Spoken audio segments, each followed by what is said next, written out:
As we got started, might be good to level set around, DEI and kind of the conversation we're having today, so it could set the context for the rest of the conversation. And I'm gonna do one of those. I'm gonna ask you three questions and have you answer them all at the same time, right? So, if you think about DEI, is it a practice? Is it three distinct values?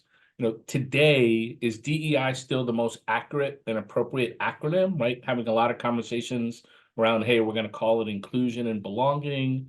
And some other, some companies are literally just calling it belonging these days.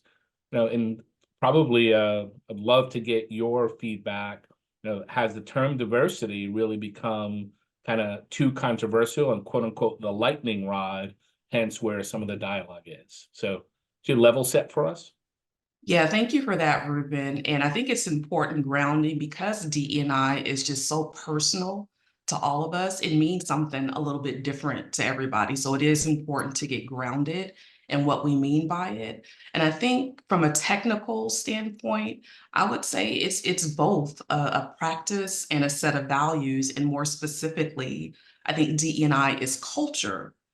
When you bring those things together. When we define culture, essentially what we're talking about are those customary beliefs and values, social norms and practices, and very specific traits of any group, right?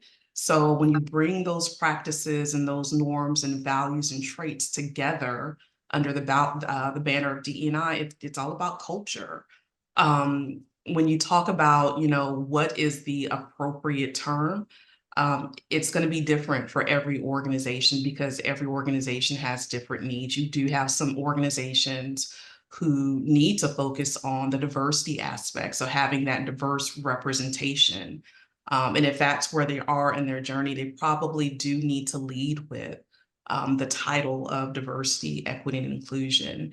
If you're an organization that really needs to strengthen your culture to attract, retain, and engage talent in a way where they feel like they belong, you probably should lean into more calling it inclusion and diversity. So it just depends on where you are as an organization, but it's important to be very thoughtful and intentional about what you do call the organization so that you can rally your organization around that.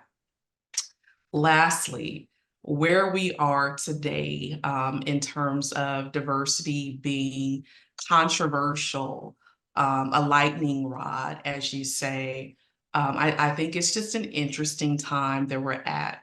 I personally believe that language is a beautiful thing. And again, words very similar to diversity mean very different things to different people. But I think what we do need to understand in the moment that we are today, um, storytelling is a very important part of diversity and inclusion. Storytelling can help to highlight, different communities that are not typically represented. But then there are also narratives that are, important or that can be very harmful as well. So I think we need to understand the power of both storytelling and narratives, and sometimes the intention behind both as well. And I'll close this question just by sharing a recent experience that I had earlier this year to attend the Legacy Museum in Alabama as part of the Equal Justice Initiative founded by Brian Stevenson. And he called together DEI leaders from all across the country to have this experience. And Brian talked to us about, this moment and the narratives. Um, and he suggests that, there's a massive narrative struggle occurring right now with DE&I, and I tend to agree. But DE&I is about changing the narrative about who is capable, who is qualified, and who belongs. So again, it's empowering.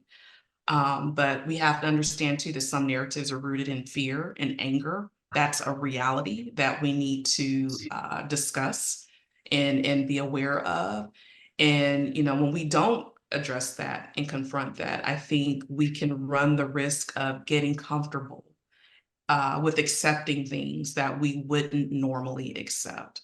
So that was a long, long answer to, I think, just a lot.